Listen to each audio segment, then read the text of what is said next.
You have a few extra copies of the agenda if anybody would like one. I would. Great. Couple there, yeah. And Kelsey, it's all you. Take it away. All righty. Well, hello everyone. We were just talking about the beautiful weather. So hope everyone has been able to enjoy that and looking forward to Friday. Gonna be real warm. Yay. So just welcome to the May Human Rights Commission meeting. I know we've been seeing a lot of each other recently, so it's lovely to see everyone's faces. We'll start with our regular introductions. We'll do popcorn style. I'll start and then we'll go virtual and then in person. So my name is, I just realized that my job title is up here. I'll change that. My name is Kelsey Murray. I use she, her pronouns, and I am not Yamhill County Public Health. I'm the vice chair of this commission, and I live in Ward 4. And I'll pop over to Hope. Hi, my name is Hope Strayer. I'm a member of the commission. I live in Ward 4, and I will pass to Kathy. Oh, Kathy, we can't hear you. No. Let's go to Lisa, and then we'll go back to Kathy once she gets audio. Okay, sounds great. Thanks, Kelsey. This is Lisa Novak. I'm a member of the commission. I use she, her pronouns. I live in Ward 3, and I will pass to Kathy or Laura. Let's try Laura. I'm Laura Fouts. I use she, her pronouns. I'm a member of the commission and I live in Ward 3. And I will pass it to, we have Ilana Lynn. Hi, I'm Ilana Lynn. I use they, them pronouns, and I'm hoping to be a member soon. Let's see, was that everyone online? Yeah, let's go in person. Well, welcome. We're excited to have you. Joaquin, do you want to get us started in person? Sure, Kelsey. Good evening. My name is Joaquin, and I am a member of this commission. I live in Ward 8. Famous the full count, right, David? That's right. David, who are you? My name is David Reinhold. I'm a commissioner and I'm a resident of Polk County. And that's what I'm Gretchen. Sure. I am Gretchen Bennett, she, her pronouns, and I'm the staff liaison to the commission tonight. We can just go around the table if you want. Thank you, David. I'm Jenny Bereshoff, and I'm a guest this evening, and I live outside Salem city limits. So I don't know which ward I'm in, to be fair. If you're outside the limits, you're in no ward. I'm in no ward, so okay. You're like me, a resident of someplace called. Yeah, I'm Yeah, a he's just resident, outside I'm a the city. resident of somewhere That's why he between says Salem the and whole Independence. I'm Angelina Bacon, McNabb, also known as. Right now I'm staying at Safe Sleep instead of the street. So, and I'm here to see what's going on. Very good. And Angelina, anybody is welcome to give public comment. We limit it to 3 minutes, and it's just after the introduction, so you can be thinking about. I think you know better than to try to limit me. Fair point. I have a lot to say. Kira. Sure, go ahead. My name is Kira Fressy. I use she, her pronouns. I live in Ward 5 and I am fully a potential commissioner. Very good. And I am Robert Dowd. I am the liaison for the police department. I currently serve as a lieutenant for the special operations section for the police department. And I live just outside the city limits. I have a Salem zip code, but it's a Turner address. Sleep at the wheel. There's more people coming in off the Zoom. Kelsey, I missed it. I missed it for a minute. That would be Linnell and Kathy, I think. Yes, I'm wondering if... Kathy, are you joining by your phone by chance? I am. I was trying to join this. I was trying to join the video so I can. I don't know what happened to my microphone. I'm here on my phone. We can hear you on the phone. Okay. Okay. I think the audio's fixed, maybe? Okay. Let's see. Linnell, are you able to introduce yourself?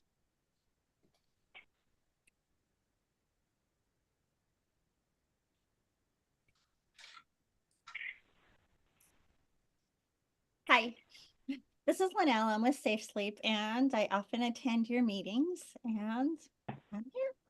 I love the work you do, and I was really impressed with how you all handled such a hard topic last week. I was teary and impressed. Thank you for all you guys do and for how you do it. Well, appreciate that, Linnell. And I think we can all say the same about you and your work. And yeah, very grateful to have you. Kathy, if you're able to.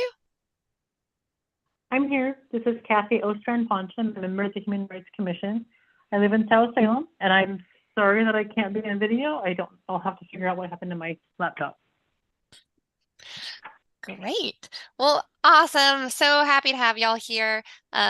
We'll now move into public comment. So we have received some written public comment, so hopefully commissioners were able to read that before the meeting. But I understand that we have a public comment in person. Potentially. Did you want to make comment, Linnell or Angelina? That's funny because I wasn't expecting Linnell. Oh. Like, Linnell, now you know why I'm not there yet? So I don't know if she's still there or not. I'm home. I'm ready to go to bed for graveyard shifts, and I didn't know you were going to be here. So hi. Hi. Awesome. Well, if you want to give a public comment, again, like Gretchen was saying, we limit it to about 3 minutes, but you're more than welcome to. Well, I'm sorry. No, go ahead. This is the first that I've heard of these. I started to watch the one from last week, but I didn't get that far into it because I just saw it last night. So I actually just would like to just sit and listen to what's going on, if that's all right. Of course. Appreciate it. Of course. Ilana Lynn, do you have a public comment? I'm all good. Thank you. Beautiful. All right. So we'll now move into the consent calendar. So we have a couple of things to approve. We'll need a motion to approve the agenda and minutes from both May 24th and May 1st. Those can be separate or together. So do I have a motion?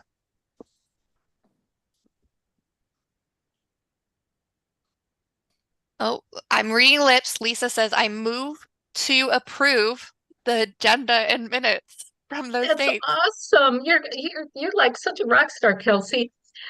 I move to approve tonight's agenda and last month's meeting minutes. Great. Is there a second? I think Laura was going to second. I will second. Oh, Yes. I love it. Great. Is there any dissent on approving? All right. Seeing none. We also do. Approved. Beautiful. We'll now move into our action and discussion items. We would love to re-welcome Jenny to our discussion around sanctuary cities. So Jenny, the floor is yours.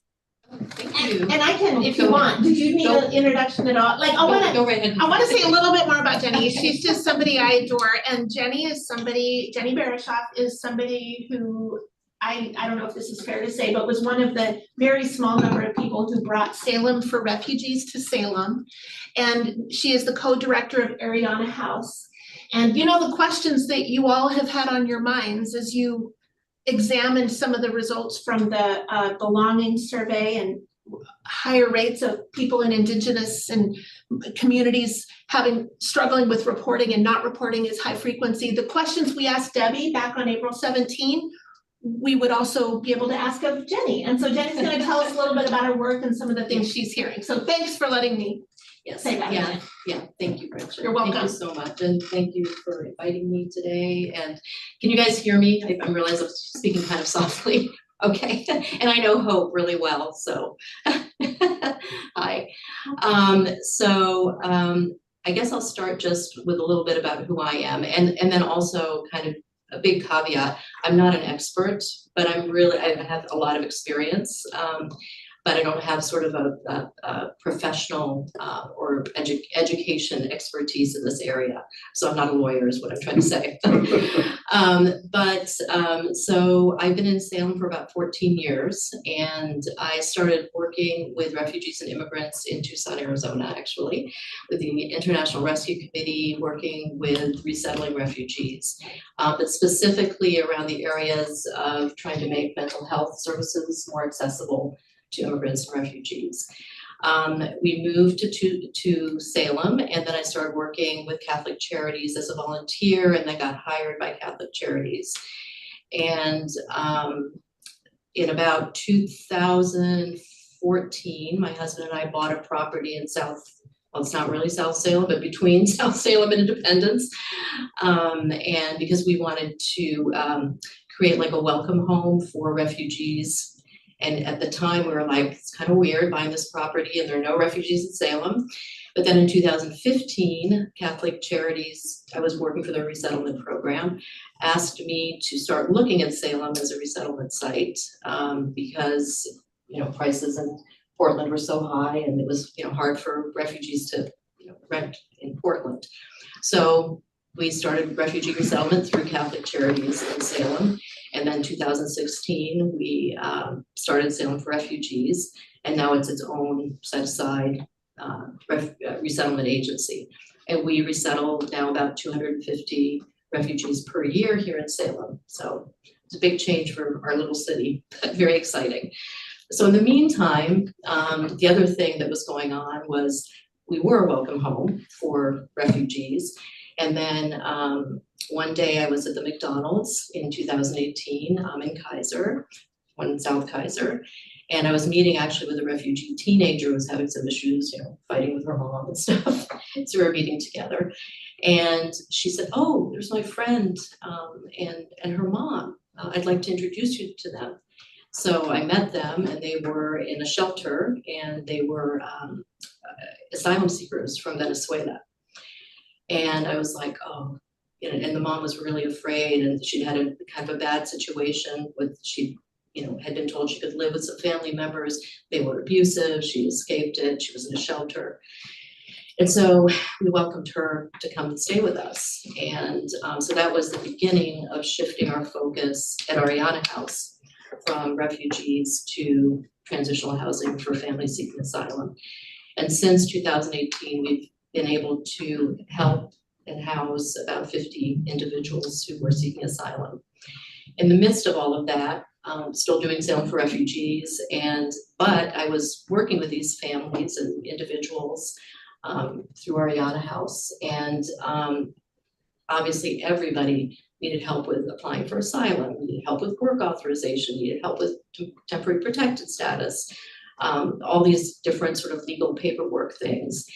And so I decided that's a big need. And so I went to a course through Villanova University and got credentialed so that I could be partially accredited by the Department of Justice to act as an advocate and complete immigration paperwork. So we are currently in the process of being approved, and hopefully we'll launch our office in August 7th of this year. That's the hope. We're just waiting for approval, and our offices will be in Salem Alliance Church. So it will be immigration legal services, low cost, high quality is what we're calling them. So low cost, high quality legal immigration. So what I kind of wanted to sort of talk to you guys a little bit about tonight, and guided by the questions, is maybe start with a few examples of what I have experienced with the families I've worked with. I actually just met with a family yesterday that on Thursdays, I go to Salem for Refugees and do intakes for them, for people they can't serve because they're not refugees. Oftentimes they're seeking asylum, or they have some other status. So I just sit with the families and do intakes and see how I can help. Well, I met with a family a couple months ago and helped them to do their work authorizations. And they came back to me yesterday to start working on their asylum application, and told me that they had been, the wife had been abused sexually by the people they were living with. and then threatened afterwards. And so they just fled. She said literally we just fled into the street and they ended up in Idaho. And she said, can I report this? And I said, yes. I said, absolutely, you can report this because it won't affect my asylum application. And I said, no, it will not. In fact, you might be eligible for a U visa because the federal government really wants immigrants to report crimes.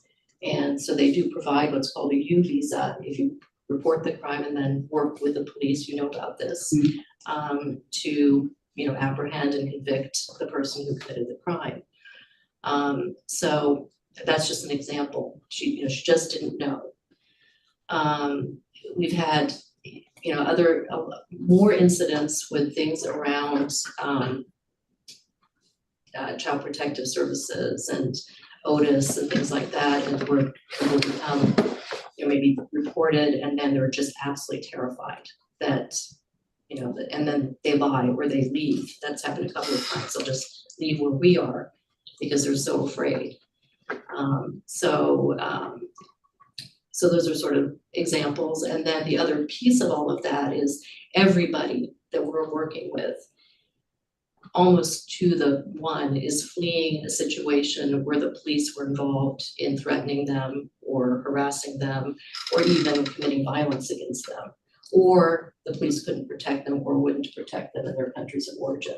So there are a lot of those issues that go into fear, creating fear in these populations that we're talking about. And I'm again speaking experientially and anecdotally. I think, Oregon is a sanctuary state. So in terms of people being afraid that the police are going to cooperate with immigration officials, with ICE, that does not happen in Oregon. Interestingly, Salem is not a sanctuary city, at least not listed as one. I don't know if that's something we want to think about.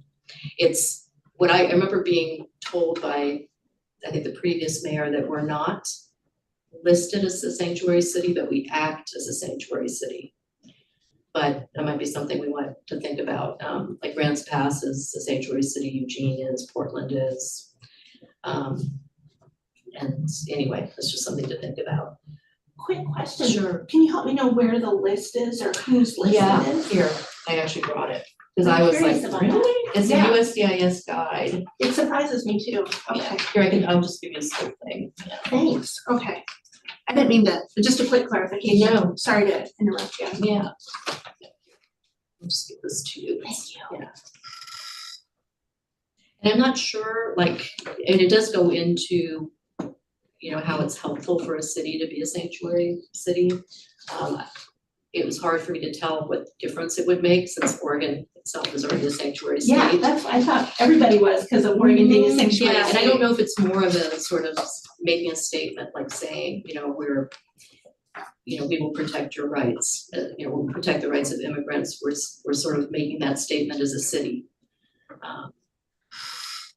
I'm sorry, I'm totally derailing you. No, please. Yeah, no, we'll have to look at that because we did make the city made a resolution. I remember Councilperson Tom Anderson doing something along this. So we'll have to work, I'll do a little homework on that and figure out that resolution in this process and maybe. And I kind of remember Mayor Bennett saying something along the lines of we are, but it's not published or something like that. Yeah. Okay. Yeah. So, yeah, thank you. Yeah. That's helpful. Yeah, so I'm mostly kind of want to hear people's questions and then, I can talk some more about my ideas, but maybe just start off if you have questions and then I do have some ideas to answer your questions as well, but yeah. Yeah, so you bring up why maybe we should become a sanctuary city. That's something that we've been talking about and looking into. So we are interested. So I'm wondering, does anyone have any questions for Jenny? Not specific, but sanctuary city makes me think. That's where I really lit up. My ears perked up when I heard that. So I'm really interested in learning more about this and what Gretchen finds. Yeah. So, yeah. But Jenny, thank you so much for your your presentation. So I'm very familiar with Salem for Refugees and You the look work very that familiar, Lisa, so, yeah. so with the YMCA. So we have some we have a partnership. Yeah. Yeah. It was all started with Cliff. Yeah, Cliff Lawrence. Yeah. Yeah. He comes around. He's a great guy. Yeah. Yeah. So yeah, awesome. I think we've even had a couple of teens work for us. Yeah. First jobs, yeah. So very cool. Well, thank you for all your hard work.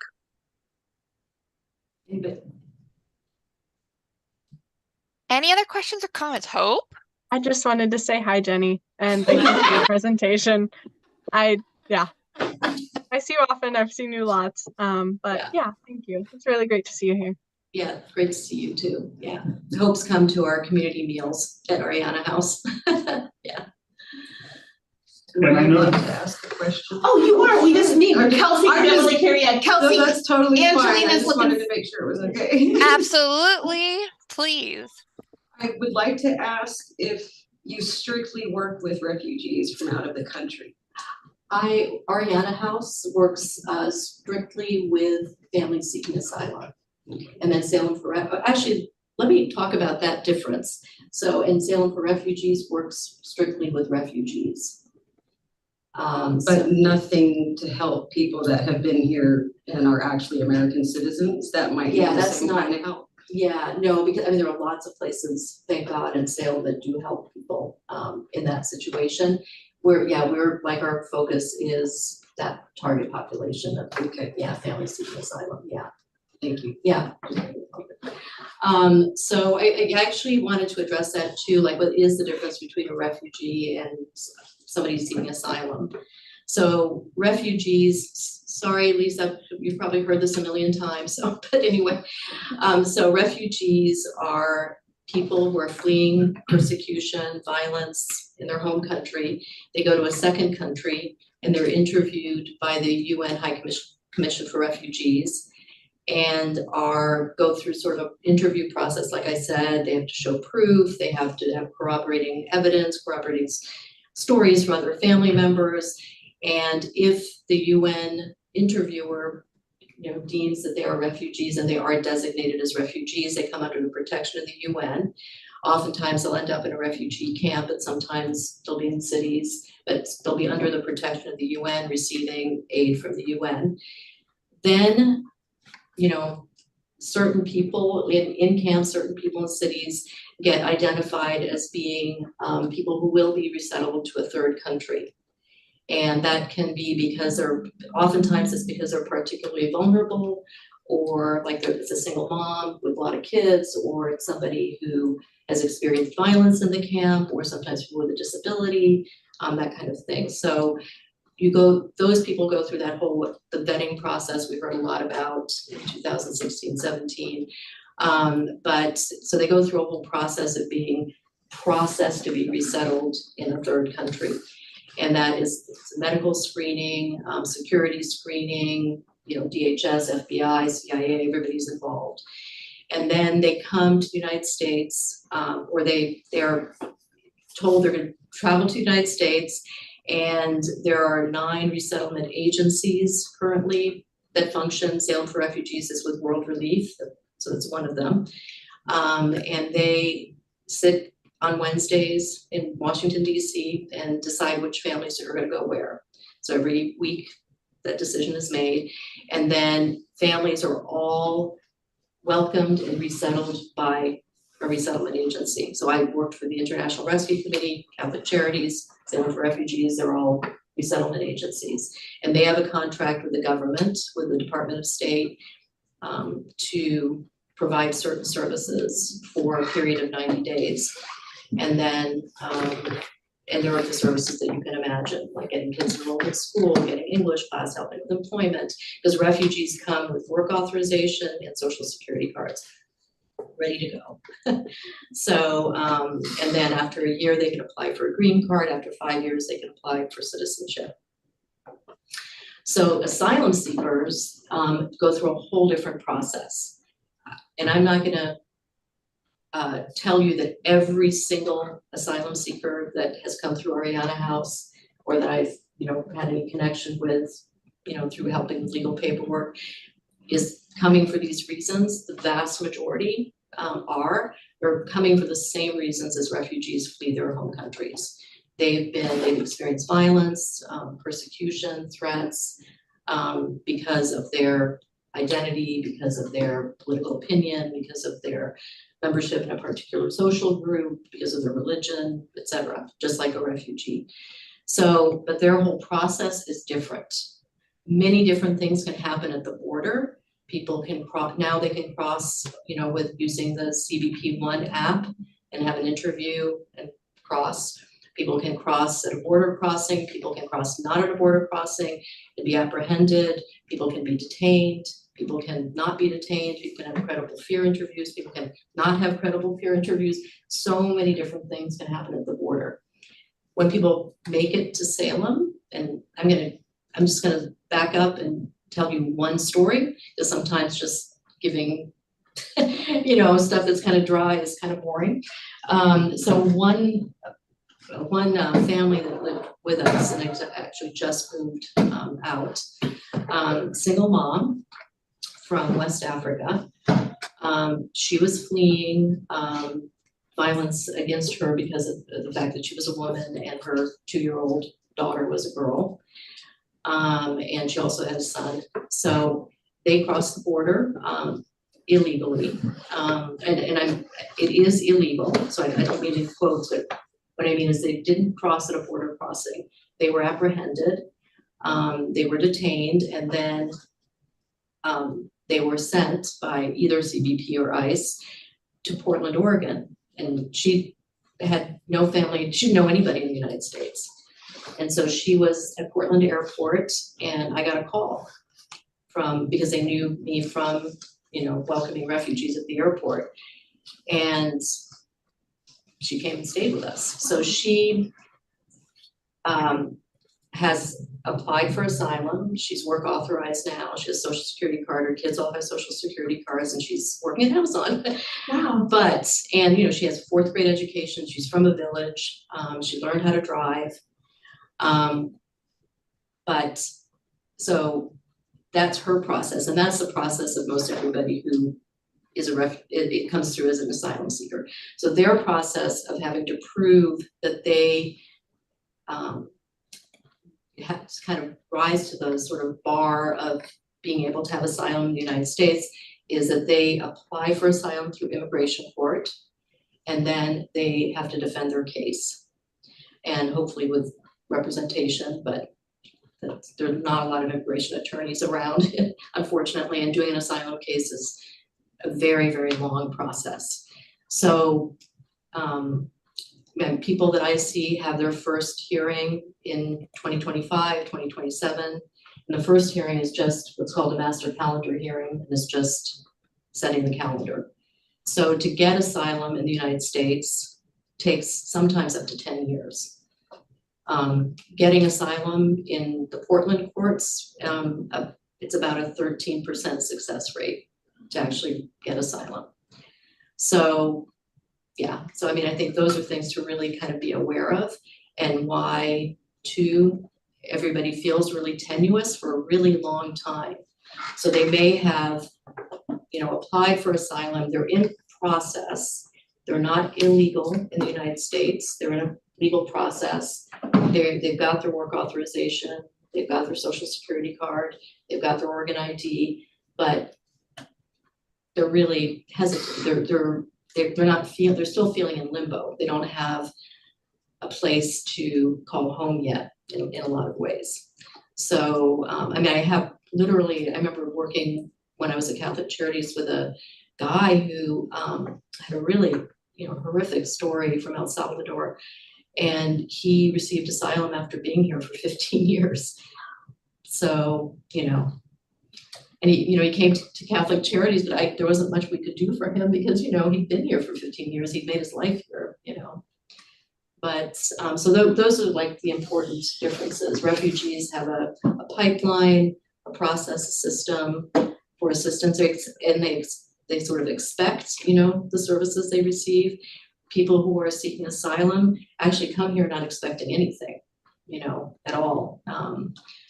You know, I met with somebody today, and she was coming, she was begging me to help her get work authorization, and I was looking through her paperwork, and I said, you're not actually eligible yet. You have, because that's the other thing, unless you have humanitarian parole, which some people, when they cross the border, they do get that. You can't apply for work authorization until 150 days after you've submitted your asylum application. So, you know, she was like, she had no idea, and she had no idea that she was supposed to report to ICE, and she had no idea, because that's the other thing. If you cross the border and you do not get your I-94 visa, your humanitarian parole, you have to report to ICE, Immigration Customs Enforcement. Not saying it's a bad thing, but you have to go every month. And like the person I was telling you about from West Africa, she had to go to Eugene every single month. And it's during the workday. It's not like, you know, it's like you have to take the day off from work to go. Plus they, you know, put an app on your phone. There's a contractor with ICE who puts an app on your phone. You have to take a picture of yourself once a week to show where you are and that you're not working if you don't have your work authorization yet, or that you haven't moved. She needed to go to New York to get passports. She didn't know, but she got in trouble because she traveled outside of Oregon for literally 2 days to get her passport. So that's the other piece, is people are, you know, monitored for, you know, and you don't know when you'll stop being monitored either. I know people that they only monitored them for 3 months. Other people like her, it's been, you know, 2.5 years and she's still being monitored. So that's another piece to think about. That's the kind of life that people are living. So there's a lot of fear in that even. Yeah. So you can imagine the hesitation in reporting concerns of a microaggression, for example, when that's your situation. Yeah. Oh. Yeah, so and like I said, you are in that situation for such an extended period of time. And so, you know, and then there are other people who choose not to apply for asylum, because when you say you have a 13% chance of being approved, then what happens? Well, then you appeal, and that's another couple of years, you know, that you may never actually receive asylum, and your chances actually are really low. So, yeah. You know, I think we all very much appreciate, Jenny, what you've shared today, and I think these questions kind of center what I would call basically like a legal purgatory. Yeah, exactly. That's a good way to put it. And you know, and actually, a lot of the folks that our consideration conversations are born out of, particularly our undocumented Indigenous migrant communities, are actually even in a more strenuous situation. Completely, because as difficult as what you just outlined is for so many people, and maybe, you know, you had a lot of folks come over in the 70s and 80s. IRCA comes in 86, they get citizenship status. Yeah. And then they bring their wife and kids. Yeah, there's who don't stuff, have citizenship status and don't continue to not have them. You know, and then, you know, folks like my father, you know, he crossed the border 5 times. Mm-hmm. And he married my mother 35 years ago. And they submitted for visas for all of his siblings. Mm-hmm. And that was 35 years ago. Yeah. And you know what hasn't happened in 35 years? I haven't been back to my home community in 16 years. Yeah.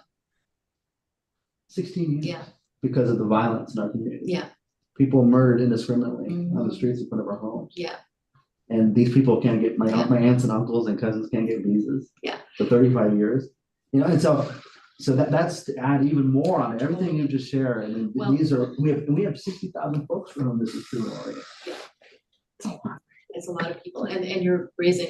I'm not sure. Are you? Where are you coming from originally? Mexico. From Mexico. Well, that's the other issue that I think we don't talk about enough. And I am meeting with many, many more asylum seekers from Mexico. They almost have no chance of getting asylum because the US government will not recognize what's actually happening in Michoacan and other places. And a lot of the people that I work with are from Michoacan, and they are experiencing exactly what you're talking about, but it's not recognized. And yeah. And so a lot of people, a lot of people in those situations that then actually just decide not to apply for asylum, like what you're saying. Yeah. And, you know, and depending on how they entered the US, they may have no options. If they entered and got an I-94, then maybe they can marry somebody, you know, and then eventually get citizenship, a green card and citizenship, if they marry a US citizen. But yeah. Yeah, my father got citizenship. Yeah. Yeah. So I guess, you know, you've talked a lot about, well, for one, you've educated a lot of us here tonight. So I think that's a theme of education. So I think, you know, I really found that the conversation we've been having now for the last few months can be rightfully or otherwise kind of demarcated into two different areas. There's this education camp. And SPD is part of that conversation. The mayor's office is part of that conversation. All of our, you know, intergovernmental partners part of that conversation. Our nonprofits part of that conversation. And I would love you to speak more about that. And then there's a legal side of things, legal protection. I know you said you're not a lawyer, and I appreciate that. Yeah. I'm afraid I don't have the language in front of me. But for example, you know, Salem is, whether in name or not, a sanctuary city by default because Oregon is, and Oregon updated its sanctuary laws recently. Yeah. And a few folks have already heard me talk about this, but one thing that we're entertaining is recommending, we've already kind of approached city attorney about this, recommending changes to language in Title 97, which is, you know, our governing mandate here for human rights and protections in Salem, to add protections around or against employment discrimination as it relates to citizenship status, but that is an area which brought that of information concern too, actually. And yeah. so we are actively exploring that, in part because of the feedback we're getting back from the community and also the kind of the learning that we've been doing over the course of this conversation. So I think it's a long walk, but I have two questions for you. Mm-hmm. The first would be could you name certain areas that SPD or the mayor's office could take back and really chew on and think about in terms of education, whether internally educating ourselves or being able to find ways to be more proactive and engaging with the communities, the diverse they are that you mentioned.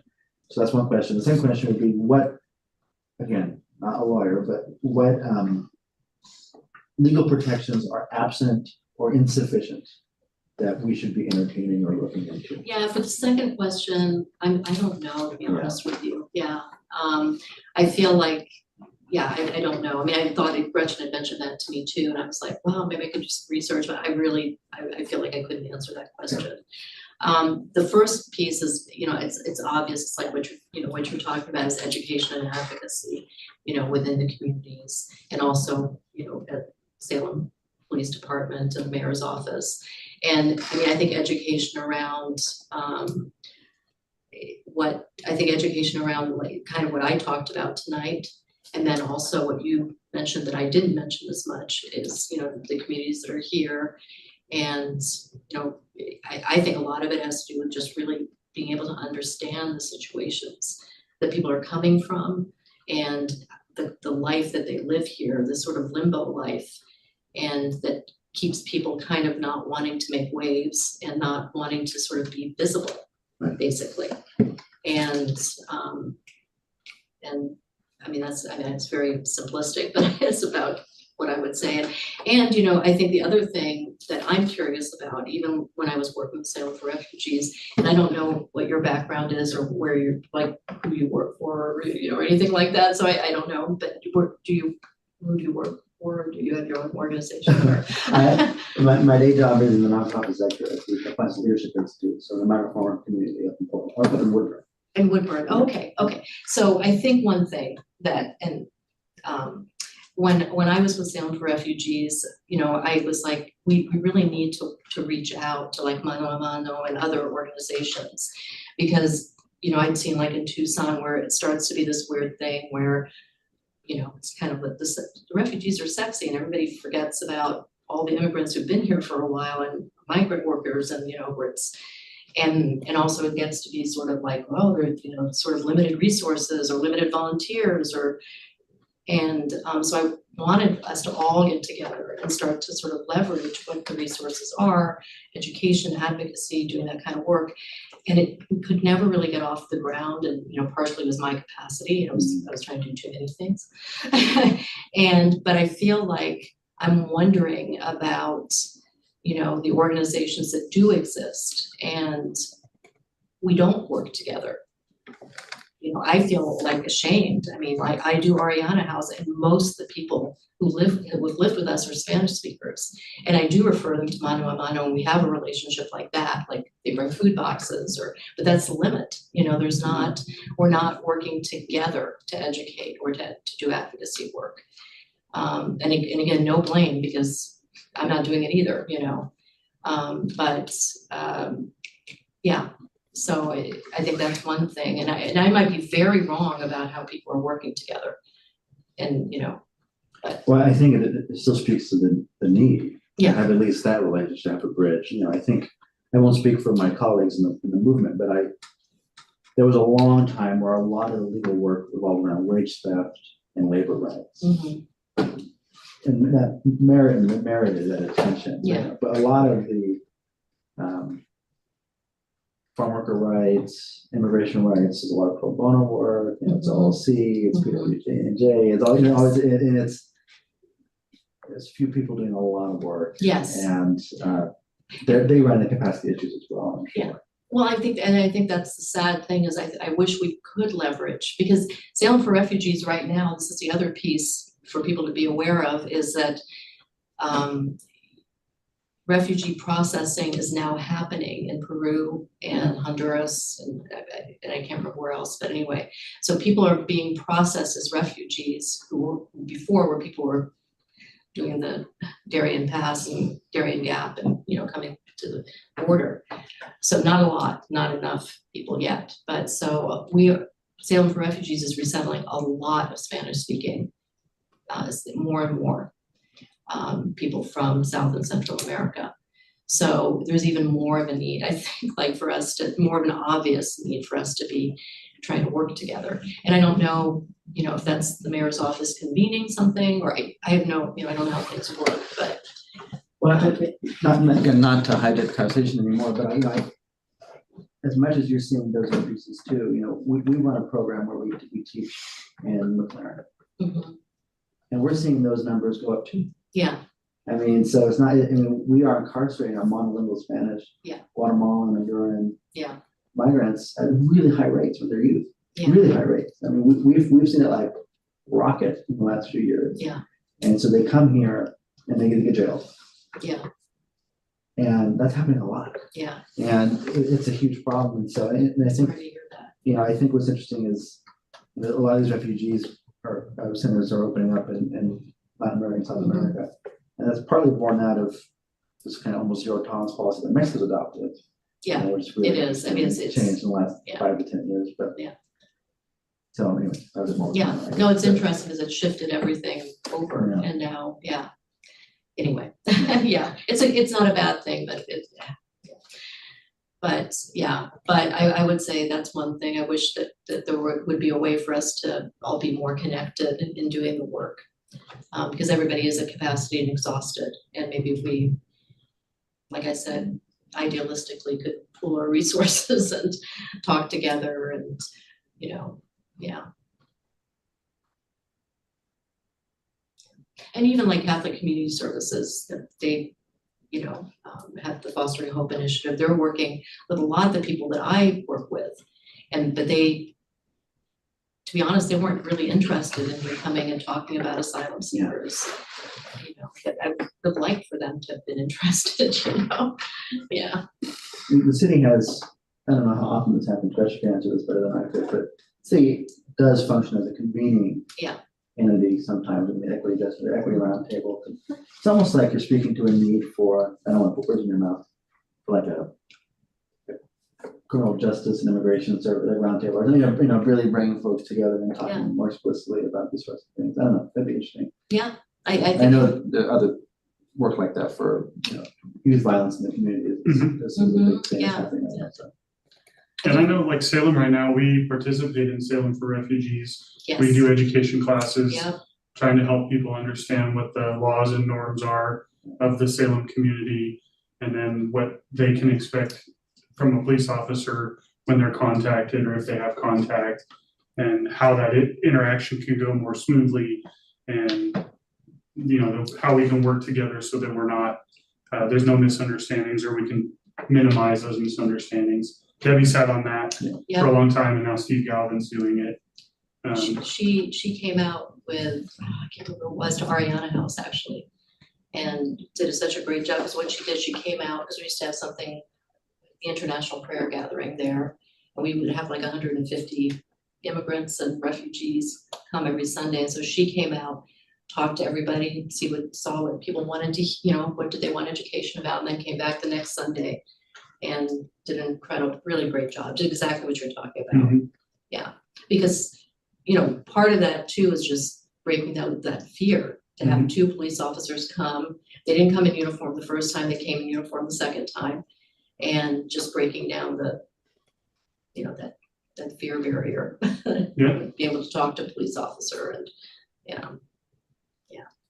I think more public education that Salem is a sanctuary city. Would be tremendous. I do too, yeah. Because for as long as I've worked here, I've been here for going on 15 years, it's been that way where we don't, if an federal immigration service called us requesting specific information, we would be required to provide them information, but we're not sending them reports, we're not routing any information, we're not. You're not asking for that when you pull somebody over, No. Yeah, and I'm not sure everybody knows that, so that obviously that very basic thing. When I grew up in Arizona, Yeah. Maricopa County, Joe Arpaio was the sheriff down there. Yeah. And he was really big on always sharing people's immigration status when they would get to his jails. And that's not, like that never has been, like for as long as I've been here, the case in Marion or Polk County. And it's tough, we try to hire officers that are representative of the community, and we're doing better at going out and seeking people who are Spanish speaking, and but it's hard to get people that want to do this profession, right? And so I think of our department, we probably have, I was just guessing, under 24 people who speak Spanish or any dialect of Spanish. We have one person who's ASL, and I think 2 that speak Russian. But I want to tell you another cool story. Okay, so the very first person who ever came to live at Ariana House as a refugee was a refugee from Iran, who was I know I'm supposed to say a torture survivor, but he barely survived, and he had mental health issues. And he was arrested by you guys under the bridge. And he was, I think, about to smoke crack. And you guys called me, and I mean, I don't know, maybe it was you, I don't know. And what you had done is sort of you called like everywhere you could think of. And then finally somebody said, call Jenny. They actually thought I spoke Farsi, but I didn't.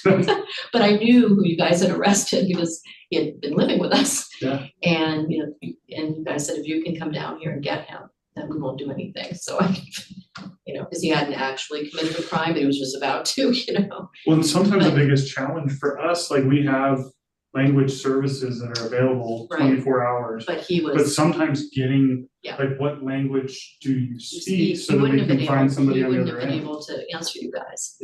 I mean, I run into that very frequently with some of the Micronesian community of like trying to understand which dialect we need to ask for when we call the language line.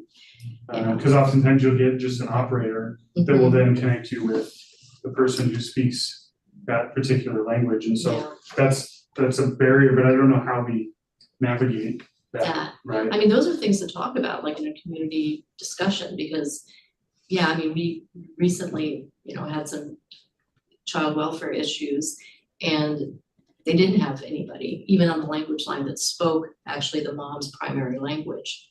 So they had to go with the secondary language, and that always bothers me because she's, she Right. doesn't have a good, I mean, she does not have she has a low level of education. Right. And that secondary language she learned in school. So her level of that language is not, And you could make an inadvertent misstep by Oh. mispronouncing something. oh, or yeah. Or saying the wrong word. yeah, or even unfortunately, her second language is a language that you think you could easily get an interpreter for. It's French. You cannot. And so I will sit in, because I speak French, but I don't always act as an interpreter. I don't want to. And a lot of mistakes are being made, and I'm sure you guys, that's like We have a question online, Alana Lynn. Yeah, it was just an idea around this discussion. So, not that I know much about police officers, to be honest, but I do believe that they all have computers in their cars.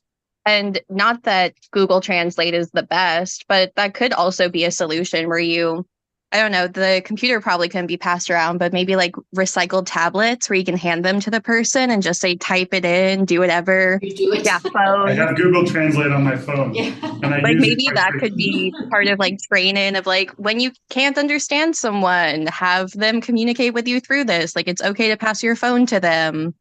Yep. I mean, they're Google Translate it's much better than it used to be, but Sure. It's so. it's so. And then if you have to use the voice, I mean, oftentimes you have to use the voice Mhm. option, because not everybody can read and write, or Right. read and write.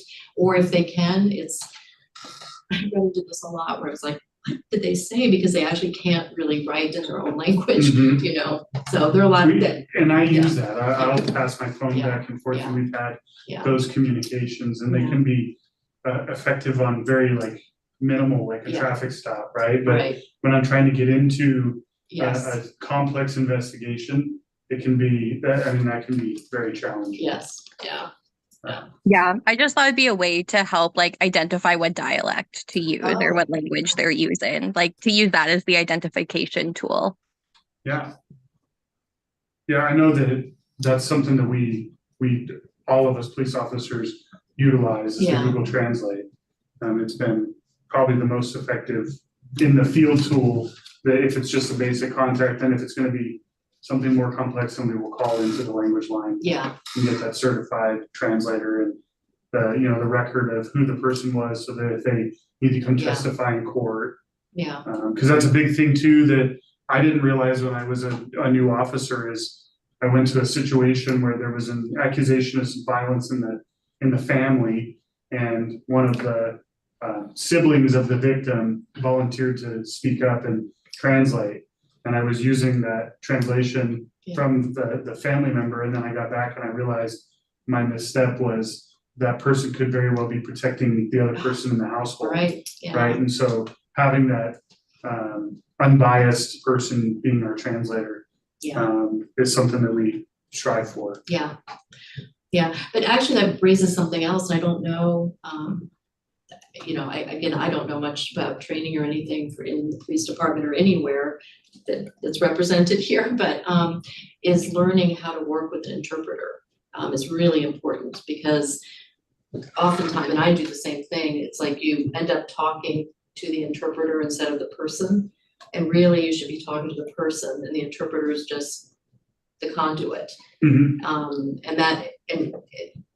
It's a really important skill to learn or be trained in. And I don't know whether that's, part of training or. It is something that we train on, Yeah. especially because our interpreters are over the phone. Oh, well, I mean, sorry. they So are, yeah. we don't have somebody Yeah. present, but Yeah. most of the time we make it very much a point to talk to the To the person and just person, hold the yeah, phone yeah. in between, Yeah, so that yeah. they know I'm talking to them, I'm not talking to Yeah, the instead of saying, translator on the phone. did she say that, Right. did you say that, yeah. Yeah, and I would ask, like, when I use it, I'll ask my questions the same as I would if I was talking to somebody in English. Yeah. So not ask her this, Yeah. it's you know, who, what, or, you know, where were you or whatever, and then I'll allow them to translate, and then I give them an opportunity to reply. Yeah, yeah, And so. that's great. That's good to hear, because that often, that's something I notice is missing sometimes. So that's, yeah, it's good to hear. All right. Any other questions or comments around Sanctuary City or for Jenny?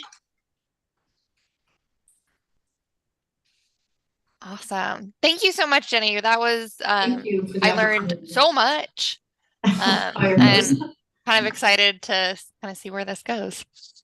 All right, so now we're going to move into a bias crime update. Lieutenant Dowd, that's you. Yes, so fortunately, unfortunately, I don't know which way you phrase it, but I don't have anything for the month of April. There were no, I gave that one last meeting from April 1st, since the meeting was a little bit late, but I don't have anything, no reports, no crimes, no incidents for the month of April. Okay. I'm prepared to answer the question that I know is coming. So Debbie and I both reached out after the last meeting to the DOJ trying to get a response, and we're getting complete radio silence now. Okay. Not even like we're compiling it. All right. And we need more time. We're not even getting a response back. So Debbie and I are trying to work on trying to find somebody else at DOJ that maybe we could reach out to get that information. So. Oh, I appreciate your dedication. Yeah, you bet. I try to follow through on the requests of me. So I know Robert's not here. Robert and I had kind of an offline conversation after we had adjourned the meeting in April about some of the questions that he asked about the annual report. Just for everybody's information here and anybody that's listening online. So Robert's questions were around whether or not we could take a deeper dive into certain types of reports. Like for instance, if there was an inquiry into how many Black people were victims of crimes in Salem in the year of 2023. The short answer is it would be so time intensive and labor intensive. There would have to be a formal request to dive into that data, and there would probably be some fees associated with it because we would have to take a staff person out. They'd have to go through all of the reports, which I think last year we had some 60,000 police reports taken. And then the even further difficulty would be if like the commission wanted to see it, the redaction process of all of those would be super labor intensive. So I provided that information to Robert because he was the one that specifically had asked it. He said that he would work with where he works to see if they could make a request for some of that information, but some of it we just don't gather in our police reports, right? Like unless somebody was a victim of a bias crime because they were differently abled, then there's no tracking of that, right? The information that we gather is basically the same information that's on somebody's driver's license, and it's more for federal reporting. And so some of the information, you know, unless it was somebody's sexual orientation that was the subject of the investigation, we wouldn't gather that information and it wouldn't go into a database or into our police reports. So that was a lot of words to just basically say that there's some stuff we could dive into, but it would be fairly labor intensive. So, but aside from that, I don't have anything bias crime related. Okay. I'm sort of surprised, but I guess happily surprised that there hasn't been anything for April. Just the one, yeah. So I guess I'll take it as a positive. Well, you know what, can I touch on one thing? So I know Gretchen had called me about it, and somebody else from the city manager's office had forwarded a complaint over to the police department. So there was a person that was down here just doing their normal business, and they saw one of the rallies over at the Capitol building. They went over to participate in the Capitol building and alleged that people that were there for this rally were accusing this person of being a fake Muslim, and kind of ran this person off. The person ended up going back to the Riverfront Park and then left and went back to where they're staying in Portland. And so somebody from where they're staying, their church community up in Portland called to make this report. So originally patrol was going to try to handle it and take the report, but it ended up making its way to my desk. I called up and I talked to the person who had called to make the report, but they're like an elder within the church, and they didn't want to provide any information of the person who was involved, and stated that that person wasn't looking for any kind of legal recourse if there was any. And so really I kind of ran into a dead end. But that incident occurred back, I think, on the 13th of April. But I wasn't able ever to gather enough information to determine for sure if there was a bias incident or a bias crime. But I did follow through on it. Thank you for that. Now I'm done. Any questions for the lieutenant? Robert's fine. You don't have to call me lieutenant. Please. For Robert. Great. You always call that lieutenant. Oh, really? So on that note, I'll tell you this. I told this to Gretchen after the last meeting. For 12 years of my career, I always was known as Robert or Dowd, which is my last name. And then I promoted, and all of a sudden I became a rank. And I don't like that. I want to be a person. So I try to encourage. Now the people that I work with do it because they know it gets under my skin. So they like to poke at me. I'll walk into a room and everybody will stand at attention and go, "Hello, Lieutenant." And I'm like, "Darn you guys, sit down." But it's not necessary in this group. So. All right. Thanks for that, Robert. Appreciate it. We'll now move into complaints of discrimination. Gretchen, do we have any? Yeah, thank you. I received 2 since the last time I reported. The first one is that a community member reported some interactions both at a temporary emergency shelter that she was staying at and at a state agency with which she was engaging with, for how she felt it didn't honor or consider her disabilities in the process. Other than listening and kind of offering some information and support, I wasn't able to take a remedy because the situation is currently pending in a court, and I can't duplicate or interfere with those processes. And so, and I let her know that and let her know I'm here. And if that resolves or ends, however, welcome to call back. But I had that situation. And then another one I just received more recently is that a person felt that the fraud policy at an area financial institution favored people who have income to hire attorneys. Like it sort of was not really set up for a person who might be low income. And so they were really frustrated about that. I haven't had an opportunity yet to follow up on that one. They were encouraging me to call the financial institution, and I haven't had a chance to do that yet. So I've got that one pending, but received it. Thank you for that, Gretchen. Any questions? All right. Well, we'll wait for an update if there is one. So thank you. Now going into bylaws revisions. So you should have gotten there's so many attachments. Okay, there we go. Should have gotten a copy of some bylaw edits and changes that were made. So hopefully you had a chance to look at them. Gretchen, do you have anything to say about them? I have no remarks other than I would be happy to, if you'd like me to, I can walk you through them. Or what I'm wondering tonight is if you're ready to approve the bylaws edits as demonstrated in the document with the track changes, or if you'd like more time to consider those and vote at a future meeting. But we brought this, I don't know, 6 weeks ago or so, but some additional edits have been made since then. And so if you'd like to just make a motion and approve the bylaws as edited and track changes, that's welcome. If you'd like to talk through each of the sections, that's welcome. If you'd like to delay it to next meeting, that's welcome. Whatever the pleasure is of the commission. right. Kelsey, this is Kathy. Oh, yeah, Kathy.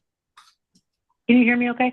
I have a couple of things I want, and I apologize. Maybe I should have sent these to Gretchen beforehand, but I have, I guess, two kind of like minor, maybe editing things that I wanted to mention, if that's okay. Of course, please, Kathy, always welcome. You never have to reach out in advance. One of them is in Article 1, Section 1, the new sentence about all meetings of the commission being complying with public records law. I don't have a concern about that language, but my question is, should it be a separate, like maybe a Section 3? Because Section 1 is regular meetings and Section 2 is special meetings. And that sentence, I think, would apply to both Section 1 and Section 2, but it's only in Section 1. That's a great point.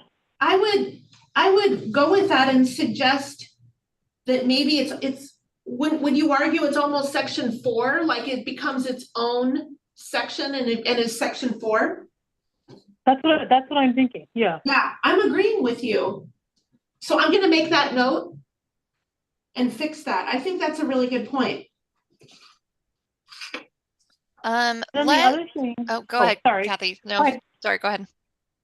Well, my next comment's on Article 5. So if you wanted to talk about something before then, I can hold off. No, you have the floor. So the other thing is in Article 5, and I think I may have mentioned this last time, but we talk about the committees and the task forces, and we did discuss the difference between them, which has been clarified. But there are places where it only refers to a committee, and I think it seems to me it should refer to committees either and task forces or committees or task forces. And like one example, in just the very first sentence there, Section 1, where it says the commission by adoption of a motion may designate one or more committees, each of which shall consist of 2 or more members. And then the next sentence is committees and task forces shall, and the title is committees and task forces. And so I just think that everywhere we say committee, should we insert and task forces? Because it could be either or depending on the topic. As they do in Section 2. Yeah, edit there. Committees and task forces. Yeah. In the first sentence, but they're not in the second sentence, where unless otherwise specified, members need not be commissioners, and the chair of the commission shall appoint members to these committees. I think you could add or task forces. I know, I'm saying that the edit should be like the one that's made in the first sentence of Section 2. Yeah. I think all the way through, all of the sections mention committees, but not necessarily task forces. This is Gretchen. I think that's a great catch, and I agree. I was looking at this with an attorney, and he said you could just delete all references to task forces and just talk about committees. But I was explaining that you all have a kind of a role for both, and so having both. And then Kathy makes such a good point. Well, that therefore we should reference both all through. So I can make those edits. That's a great catch. Kathy, JD too. So good catch, Kathy. Let's pause.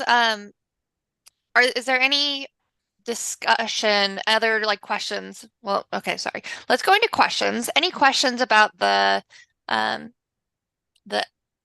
proposed bylaw changes? I'm assuming none. Kelsey, can I ask a question? You bet. On Article 11, Gretchen, should it state which edition of Robert Rules that we're following, or are we going under the assumption that we're just following the newest one? Because most of the time bylaws want the edition listed in there, but I wasn't sure if we're just assuming we're going with most up to date. Great question. Don't know the answer. The fact that like our attorney provided some edits and didn't grab that, which makes me think maybe it's the second that we're just assuming the most current. Okay. But I'm speculating, I'm not sure. Okay. Follow-up question, do we want to assume that, or maybe just make it clear which one we're following? Yeah. Yeah. So you could have me, you could not vote on this tonight and have me go back and get an edit on that, and then you can vote, or you can vote with the understanding that I'll fix it per the attorney. Either, I guess you could have two pathways there. Great catch. Great. Lisa, you have something. You're on mute. On mute. I'm still on mute. Why do I do that? Personally, why do I do that? Personally, I think it's great. I think we should make a motion and vote on it as is with Gretchen's edits, as we just stated. Okay. I don't think we need to revisit it. All right. Is that a motion? Are you gonna move? I'll make a motion. I move that we approve the edits that Gretchen has presented to us with Kathy's comments. And I'm sorry, I didn't catch the name of the other person who had a comment on Article 11. Kira.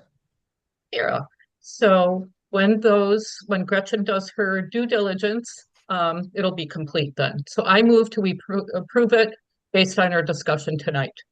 All right. Is there a second? I second. All right. Hope has seconded. We will now move into a vote on that motion. All those in favor of approving these edits with the changes that we talked about tonight, say aye or thumbs up or yay. Aye. Aye. All those opposed, say nay. All right. Abstained, great. Great, that vote passes. What is it? 1, 2, 3, 4, 5. 5? 5? Is that 4? 7? You got quorum. We saw Oh, quorum, me. right? 7. Yeah, you Also, guys. I forgot me. With a vote of 7 to 0 to 0, that passes. Yay, new bylaws. Great. So let's see, moving into the next item, we have formation of new task forces. So leadership decided to create 2 new task forces. The first one is the Houselessness Summit as a task force chaired by Commissioner Marshall, or Robert. Not that Robert, the other Robert. And then the data oh, am I going to be able to say this? Visualization project. Joaquin, are you chairing that? Who is chairing that? Sure. I don't think we'd gotten, I thought we were just gonna bring it to discuss it as a broader commission. Oh, beautiful. Okay, yeah. I don't know if we're empowered to make decisions like that. I don't know either. I think I would know, because we just changed our What does the bylaws. bylaws say? Well, then, yeah, let's, I mean, I love a group decision. Let's go ahead, let's talk about it. Any Yeah, let's talk about it. questions or discussions about those new potential task forces? Sure, may I speak to the? Oh my I can't speak gosh. to Roberts, but Yeah. and neither can he, because he's not here, but I think we're more familiar with that one anyways than we are the other one, but wait a minute. Oh, RJ. Brown. Dan Brown. Thank you. Whew. It's been a hot minute since we saw him. Not the author. Uh-huh. Not the author. No, not the author. So a couple of us met with Dan Brown, who is, I'm gonna make up his title, ArcGIS manager type person at the city. He does a lot of the data for the city about doing all this data visualization, compilation between the bias instances reports we get from SPD, to discrimination reports from Gretchen, to all of our public outreach that we can finally get to now that it's spring, summer. All the community engagement data that we get needs to live somewhere. And it needs to live somewhere in a way that communicates and telegraphs our community's impact, the work that we do as the HRC, our priorities. We are all more or less, I know it's been a minute, but familiar with this process that we've been undertaking as a commission and as the community engagement committee. And in the course of that conversation with Dan, he said, I love it we're ready to dedicate city resources to help facilitate that process. He goes, but you need a data governance entity to help make decisions about that data and the way it's visualized and the way that it's whatever it is. And that probably should be not something on a laundry list of activities or tasks for some other committee, but probably should be its own, as I say, independent entity. And so that's where this is born out of. It's a little premature because we're not even there yet in terms of having data to govern or to process or think about. And that project is still housed at the community within the community engagement committee's work still. But when that process is done, once we have more data coming in, as we will spring, with the community engagement survey and the outreach we'll be doing to the city come May, June, July, the summer. Hopefully that process will be further along. Then the need for this will come to play. And you spoke, for example, to Robert's questions around SPD data, all that stuff. This would be this could be an entity, for example, that would make decisions around not data that maybe you have that's housed at SPD, but data that we have from SPD as it relates to the commission. How do we represent the data? But remember, we're trying to be very just and equitable with the data that we have in our housing, and very particular and intentional with the stories and narratives that we're creating or playing into in any way or whatsoever when it comes to city values, the commission's values. And so having an entity dedicated to that has been really important. So that's what that is. In terms of how often we'll meet or who will be on it, it's kind of TBD. Dan seemed to think that, once a quarter or twice a year, not all the time, but some regular and routine interval meeting to discuss how data is being stored and shared. Especially if there are high data needs from nonprofits or connections with nonprofits or non-governmental or even intergovernmental repositories, the need for something like this is even greater. So did I do a fair job with that, Gretchen? I know it's been a minute, but You did. Any questions about that? No questions. Go ahead, The Robert. lieutenant has a question. Oh my God. You're gonna get this now. That's all right. We're friends, so you guys can give me grief. So one of the things that Debbie expressed to me with my report on bias incidents and bias crimes is to protect the anonymity of the people reporting so that we encourage further reporting, future reporting, things of that nature. But I keep it very watered down, very bland. And the best I give you is that it was in the northeast part of town. Yep. With the ArcGIS data, you want to be mindful of that. If you want the bias incidents and crimes to be part of that data, because we use it right now when we're going out and contacting our unhoused community, we can drop a pinpoint, and that way we can come back later and follow up with those particular people, and it's very specific. So I would just propose or caution you that maybe you keep the bias incident and crime data out of that mapping system. I'll continue to respond and provide updates, but so that you're not pinpointing a location that something happened and potentially violating somebody's privacy. I appreciate that, and I would ask that if you have capacity and time to kind of join those meetings those conversations as they happen with Dan. Yeah. But basically, we would never do anything like that. No, I know you wouldn't intentionally, but nor would we ever. I mean, there would be different ways to bifurcate data and to contain and store different data, and that kind of goes into the governance stuff. And so we don't know exactly what it'll look like, but we are very much acutely aware of those sensitivities. Yeah, thank you. I think Lisa had something and then Laura. Yeah. I was just going to say that I have some experience with ArcGIS and data visualization, so I'd be curious and possibly joining as we move forward. So keep me posted, please.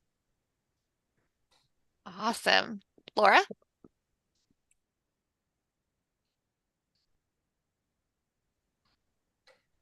So I am on a data governance committee in my, my real life. And so the types of things that Robert was discussing about the bias crime incidents and those kind of things. I mean, that's exactly what the Data Governance Committee would grapple with, right? It's ensuring that the data has integrity, that the source that we're pulling it from is, stays the same source, that, and that we protect any data that needs to be protected in the ways that it needs to be protected. So I think it's great. I think, public confidence in our processes reflect on how the commission is, as well as, the city. And so I think I'm all for it. Thank you, Laura. Thank you, Lisa. I mean, between the three of you, I think another thing I'd add is that there's definitely an element of complaints and injustices that we're getting, but there's also the inverse or the converse. I never know which one to use. The other way of looking at it, which is the work the commission's doing.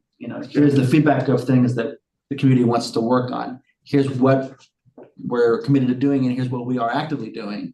When we start doing these foot campaigns going out into the community, which we've discussed, though it's been paused for some time for obvious reasons, we're not really interested in having a map of Salem, certainly not to do with any bias crimes or anything like that, but maybe a map of Salem saying, here's where the commission's been, here's the events that we're at, here's the communities we're interested in, and so something like that. I mean, so being very intentional again with both ways, what we're getting in and what we're putting out is kind of top of mind, and leveraging data visualization and data writ large in service of the spirit of this is your government at work. Here's your input. It's being operationalized and taken in, and we're acting on it is very important to us.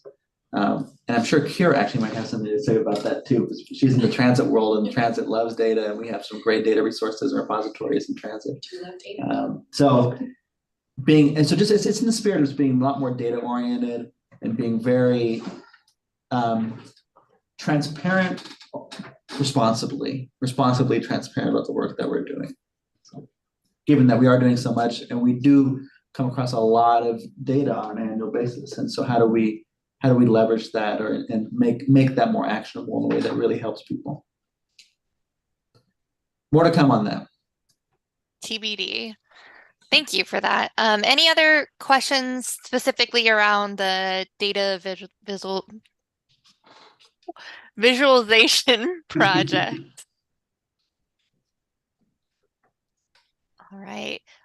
For the Houselessness Summit, I obviously cannot talk for Robert, but this is kind of like a heavier lift, and so we wanted to kind of give it kind of its standalone attention and hopefully people power that it needs to happen.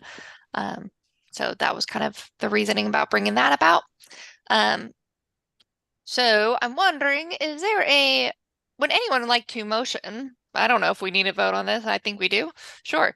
A motion to approve one or both or neither of these new task forces.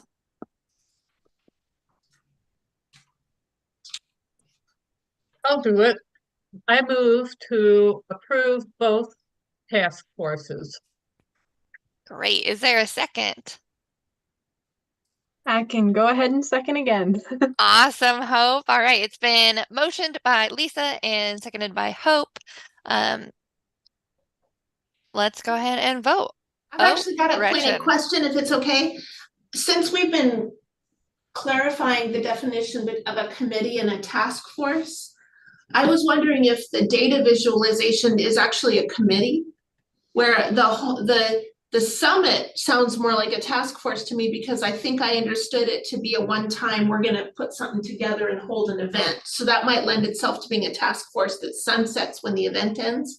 Whereas the data visualization project strikes me as an ongoing committee. Yeah. So clarifying that. Well, so not yet. So I guess I would say, if the purpose is to have these conversations be organized conversations outside of the community engagement committee, then it should be a task force.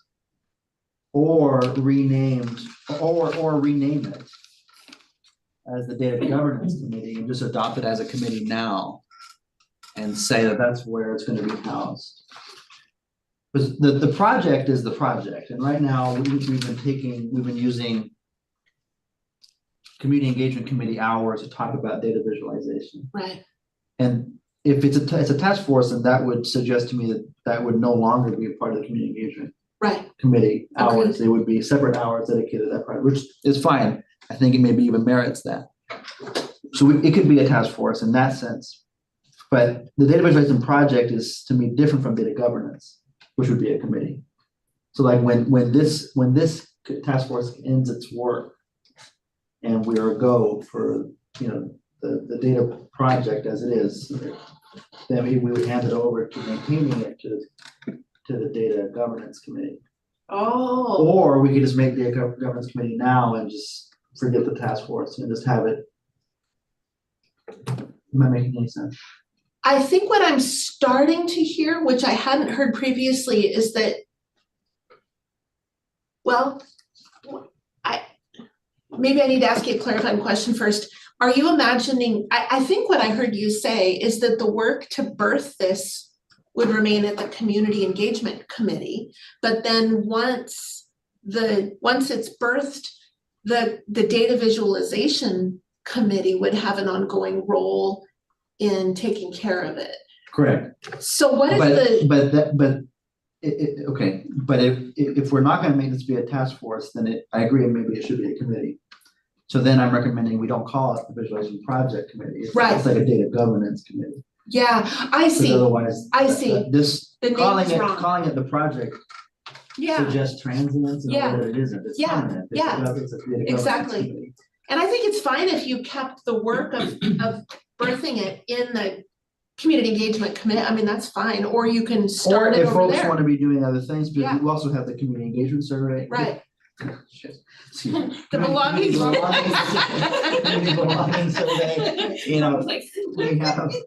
You know, we have other things going on, especially over the summer. So okay. Alrighty, folks. Here's what I suggest, and then maybe we can have another motion, not to hijack. I would suggest that maybe we propose a data governance committee just from the start and have both the transient task of developing the project and the permanent task of governing it being the same entity. Does that make more sense? It's your work. I think But it's all of our work. I want to show everyone's. But it's your committee, like the committee that you chair is kind of. Because it will be a committee eventually. So we either going to call it a committee in 6 months, or we can call it a task force now and meet separately and get it off the ground, or we can just call it a committee from the get-go. So Joaquin, are you proposing that instead of it becomes the data governance committee? Yes, and if for no other reason, Kelsey, than to save you from saying visualization. I don't know why I'm having a hard time with that today. I appreciate that. Okay, so I think if we're being a stickler for Robert's Rules of Order, I believe because it's been motioned and seconded, we technically have to vote on that. So you amend it. Sorry. No, she's right. Help him, Kara, help him. You can do an amended motion. Joaquin can propose an amended motion. Hey, Kelsey, Vice Chair Murray. Yes. I'd like to make an amended motion. Okay. For the commission's consideration, which would be to adopt the Houselessness Summit Task Force and a data governance committee. Perfect. All right. So now we're going to move into a Q&A about that amendment. This is throwing back to my undergrad years. Is there any questions about that amendment? Seeing none. Great. Any discussion around that amendment? Seeing none. Great. Awesome. Any discussion around oh, no, we had to vote on that. Okay. All those in favor of the amendment, say aye or raise your hand. Aye. Something. Aye. Cool. All those opposed say nay. Awesome. All right, so that amendment passes with a vote of 7-0-0. So now the amendment is now the main motion. Is there any questions about the main motion? Great. Any discussion around the main motion? I was gonna say you already voted on it. It's good. I think we're okay. I think it stands as is. You might be right, Kelsey. I don't know. No, We voted on the motion as amended, so we think we're good. we've adopted it. Okay. So thanks, everybody. Great. Beautiful. I love it. Wahoo! Okay. Wahoo. Moving into wow, parliamentary procedure refresher. Isn't that perfect? Maybe we should have started with that one. I know. So hopefully everyone had a chance to look through it, but Gretchen, I think the time is yours. Right? I'm gonna be really quick because I know you're running low on time. And your friend Gretchen is struggling with tech here. I need to find, there it is. Slideshow from beginning. That'll look better. A couple of meetings ago, I believe that you had requested a little bit of information about, you know, parliamentary procedure refresher, so we can really just make sure our processes are good. You know, we're generally a fairly casual and participatory group that welcomes conversations from everybody, but it's just really good, particularly in situations where we struggle, you know, with complicated topics to remember the process. And so I've got a PowerPoint that the city attorney's office put together for us. And yeah, it's in your packet, but I do want to just kind of offer, we want to have an opportunity to make sure that people can be heard and that we're focusing on our objective. I like how he mentions it's important that the intent, your intent is really clear. You know, I mean, like we were just a little bit, I was not worrying too much about if we did a second vote on it, because at the end of the day, we were clear what we were doing. So that's always what I ultimately go for. So we don't have to get too worried, but it's really great to have, we need to be clear most of all. So this helps us understand you need a quorum to take any action. This is something we tend to not do. Really, a motion is necessary to initiate discussion. So I think we usually jump into a topic and discuss it, and then a motion is made near the end. But actually, what would happen is that there would be a motion, a second, and then the person who makes the motion has the opportunity to begin discussion, and it goes from there. And this clarifies, you can have two amendments to a main motion. We could have amended the amendment, for example. When multiple motions are on the floor, the last motion should be acted on first. That might imply that maybe we should have voted a second time. I don't know. We were clear, so I'm okay. A basic principle is really that we want only one person speaking at a time, and we really work on that because it's just important for people to be able to hear each other. To speak, a member must be recognized by the presiding officer, our chair or vice chair, you know, leading the meeting. And so that's important to pay attention to. So you're familiar with moving and seconding.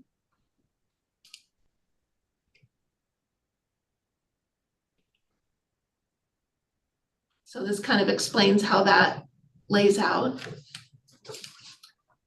And then, yeah, here, so normally the motion would happen at the beginning. So, hey, we're gonna talk about forming committees. Do I have a motion? And maybe Kelsey, you moved, or somebody else was prepared. I moved that we form a data visualization committee and a houselessness summit task force. Is there a second? And that, the purpose of that at the beginning helps with, if no one wants to talk about this, if you can't even get a second, then maybe it's just dead on arrival. So if then Lisa says, well, I'll second that. And then the person who first made the motion gets the first opportunity to introduce it, frame it, share the reason for the motion, and then it rolls into discussion. And then at some point, the presiding officer calls the question. And if no one wants to talk about it, you can just call the question right away, you know? But that's generally what that looks like. little bit more about the process. Common motions.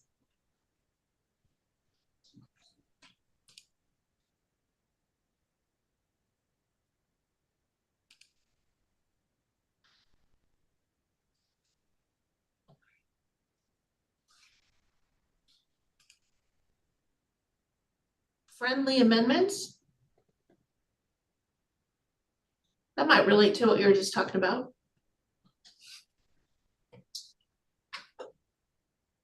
Calling the question is kind of when you want to, like, are we done talking? Is it time to proceed?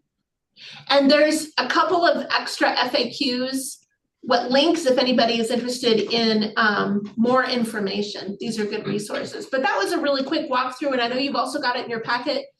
I don't know if you have questions or if you'd like to unpack any of that more. I can always tap our city attorney for assistance or to clarify things. I do want to emphasize how important it is to give everybody a chance to talk. I know you really value that, but particularly if you've got some dissenting viewpoints, it can be tough sometimes when a train starts to roll and it appears that the majority is in favor of a particular perspective. It can be even increasingly hard for someone with a different perspective to feel comfortable talking.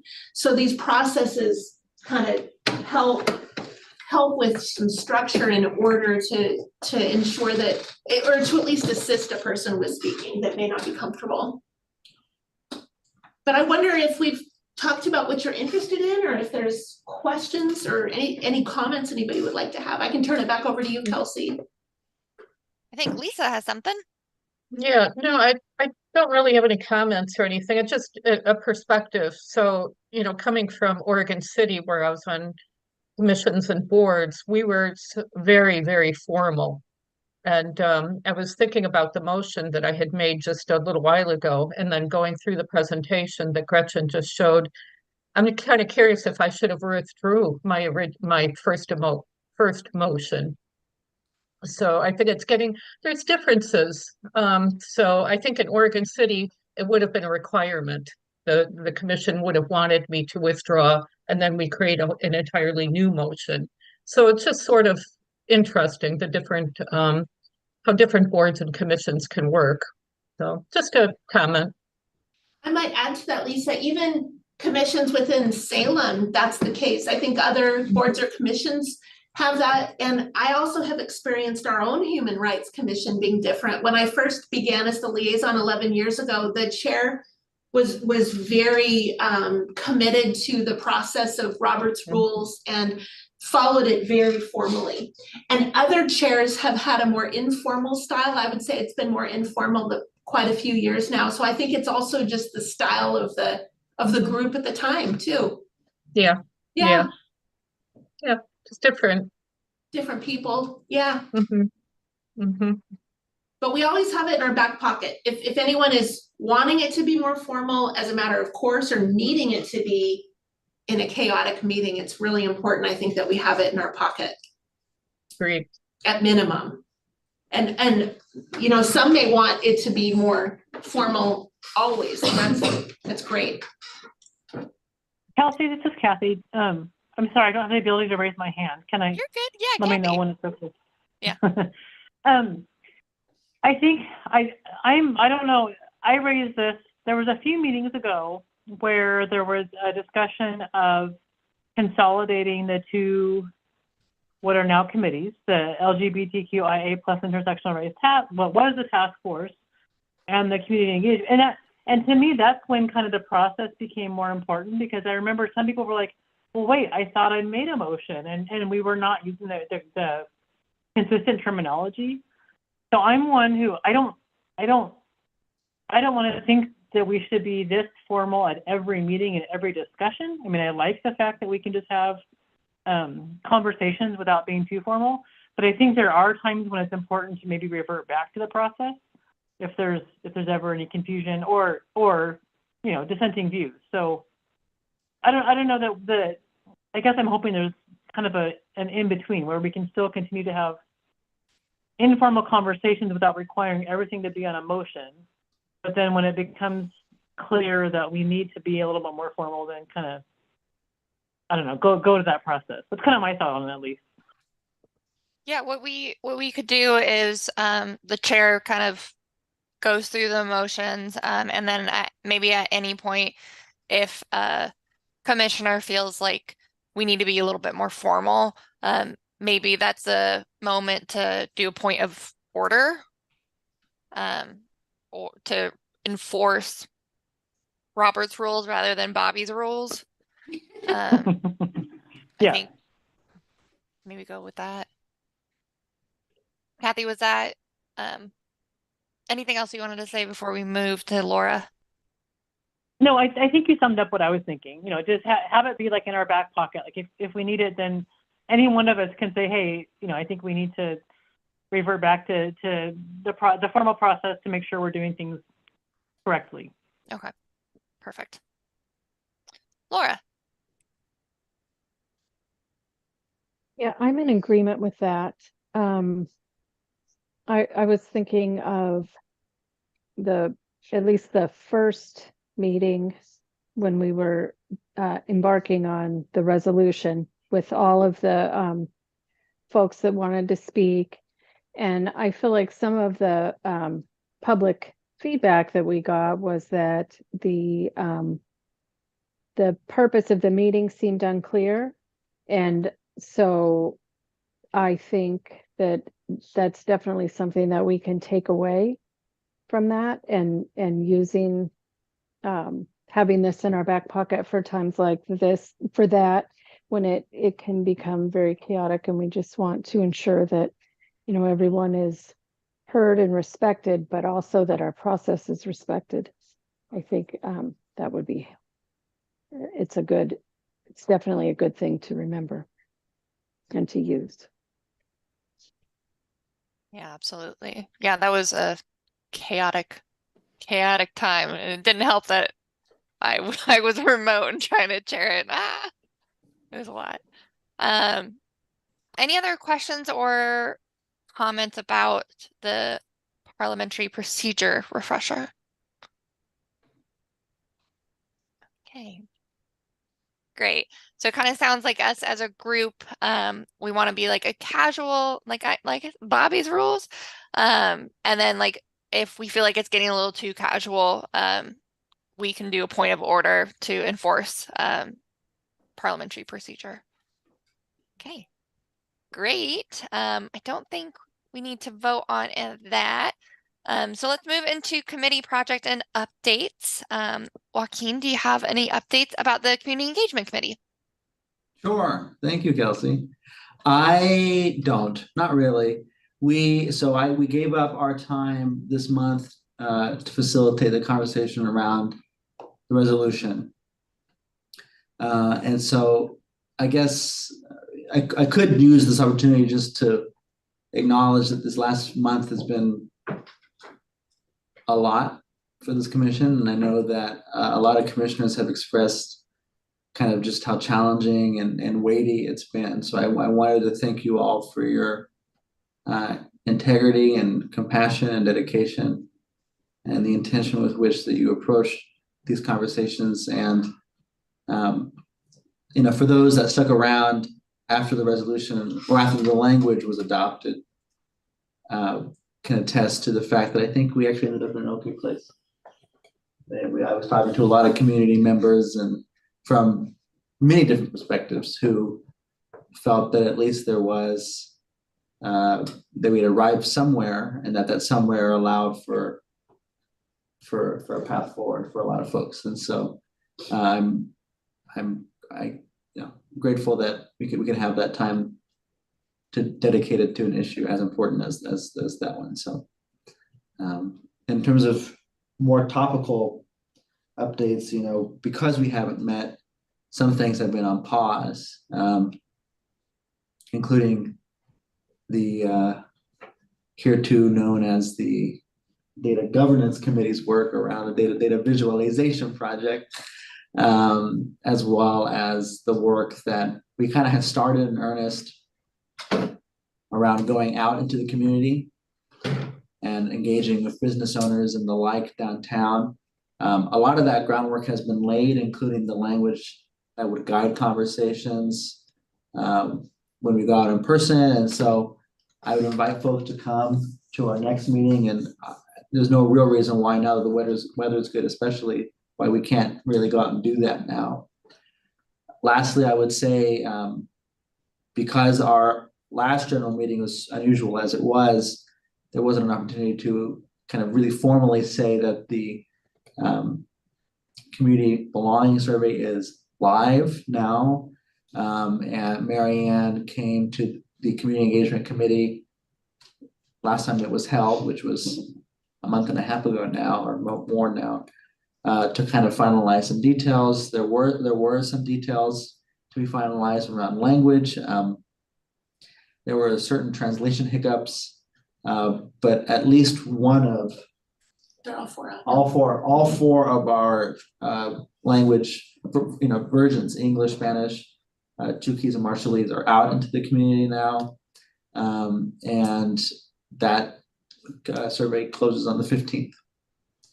And I'm happy to report that my employer, Capaces, got out to their listserv, so 4,000 Spanish-only speakers got that in their boxes. So we'll see. Hopefully that, including all of our sister organizations, also piggybacked or were asked to. So hopefully that will lead to a lot more Spanish language survey takers.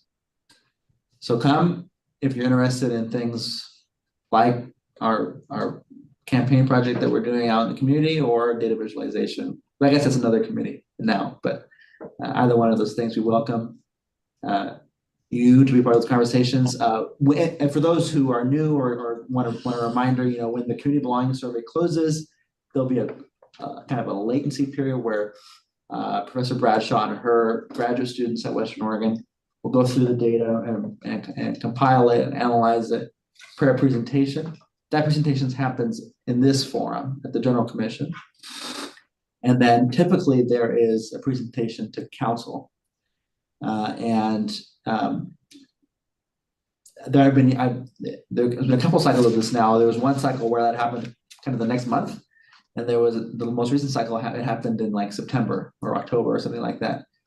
And, part of the spirit of that is we want to just communicate the data to council. And, the most recent year we said, no, we really want to sit with it and digest the data, digest it as it is, ask follow-up questions, and then lead us to recommendations or kind of notices to council. And so that contributed to a more extended process, this most recent cycle. And that discernment process often plays out at the community engagement task force, or community engagement committee. So if you're interested in those conversations when it comes time to have them, we invite you to that committee as well in the future. Are you okay for not having met for 2 months? Okay. Fantastic. Any questions for Joaquin or the Community Engagement Committee? This is Kathy. I do have a question I would like to pose. We didn't have, as Joaquin mentioned, we didn't have our meeting last month, the Community Engagement Committee, that is. And our next meeting isn't for 2 more weeks. So I want to pose something, and if I should make a formal motion, I will. But coming out of our last 2 meetings, I learned that May is Jewish American Heritage Month. And generally, the Community Engagement Task Force has on its agenda what sort of we try and do a monthly communication. I don't think we're great at doing it every month, but we try and do some sort of a communication that Gretchen sends out by email. And if that might be an appropriate one for this month. And the reason I want to ask tonight instead of waiting is I would like it if we're going to do it, for it to actually go out during the month of May. And so I guess I wanted to throw that out there, Joaquin. Sorry for dropping this on you, but does anyone have any objections to doing that? It just is one of our regular communications about the Heritage Month. If you're asking me, no, there are no objections. Kathy. Yeah, Thank you. Thank you for bringing it up. I think that's fine, and I don't think we need a motion, because that's just kind of like a sign up thing that we do. So Kathy, is that something that you're interested in doing? I can work with Gretchen. One of the members of the public who was at our last meeting last week, And I spoke at the end of the meeting, and I know that they've been in contact with Gretchen, so I can work with Gretchen on pulling together some information, and having something to go out, if that's okay. Sounds great. Awesome. Great. Any Okay, other thank you. questions? That's some Thanks, good- thanks for that, Kathy. Any other questions or discussion for the Community Engagement Committee? All right, seeing none, we'll go ahead and move past the homelessness informational summit, or whatever Robert wants that to be called. And then the LGBTQIA+ Intersectional Rights Committee. We met real short a couple weeks ago. Just updating. Gretchen, were you able to send, I know you've been super busy, were you able to send out that email? I regret no. That's I keep okay. hoping to, but That it's is- hopefully soon. No, you're good. Joaquin's asking which email. I wonder if you Yeah. want to clarify for everybody. To the Probably health everybody's curious. folks? Yeah. So I had drafted, or we had drafted an email to send. So sorry, backtrack. Blah, blah. We had identified kind of the top like 6 locations, like physical spaces of discrimination that people who identify as LGBTQIA+ reported experiencing discrimination. And so we kind of pulled the like relevant partners to that. So like, for example, employers was listed. And so like, who are the top employers who employ people in the city of Salem, the state of Oregon, and Salem Health. So like, how do we communicate with them? Sending an email out to say, hey, like, this location, not specifically, was named as a place where people experience discrimination. Here are some ways that you can learn how you can make your space more inclusive, more welcoming. So like some, like the Safe Zone Project, educational opportunities, some group organizations to engage with, and then asking for a follow-up if they do engage in those materials, to reach out to us and let us know. So just an email communicating all of that. That was a lot. Yeah. And Gretchen, I realized after I sent that, I didn't include any of the church's emails, so I need to get the church's contact information. Oh, thank you. Okay, thank you. Great. Yes. Okay, Laura, did I get everything, or do you have additional updates? No, I think you got it all. Beautiful. And then Joaquin, you were on the bus in that meeting. I was there. I was were. I was online, and then I joined about 20 minutes late. Yes. Yeah. Okay.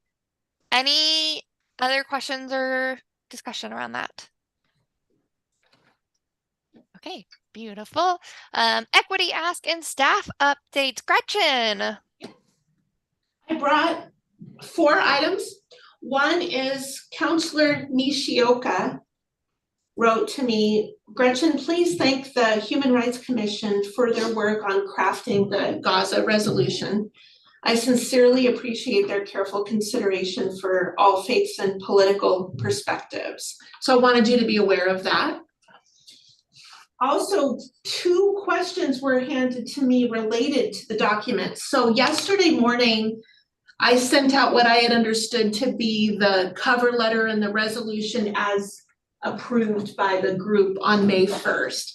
And I got 2 inquiries. One, Kelsey asked about, weren't we also going to send in addition the proclamation that Lisa had drafted? And we realized we had a difference of understanding. You had originally voted on that proclamation, and then I think as I tracked it, I thought you moved into deciding to recommend a resolution and to work on the resolution, but maybe it was a both and as opposed to an either or. So I'll pause there and see if, should I have also sent the, and there was a term for it, the compassionate, the empathetic tone of the proclamation as well. And I wanted to first clarify that question. This is Kathy. I can speak to my understanding. I don't recall voting on the two drafts that Lisa presented. I know there were some comments about it, but I don't recall that being something that we voted on. And I understood that what we ended up with last week is what we were going to move forward with. That was my understanding as well, Kathy. That was awesome. Okay. Cool. Joaquin saying that was also his. So do I let that be and not move it forward? Okay. Well, just for context, there was a discussion around doing both. And that was during the second meeting. But I don't remember us adopting the proclamation as the recommendation. And then the conversation kind of matured into resolution language, which we reviewed and adopted at the third meeting. Copy. But no action was made on the proclamation. Okay, great.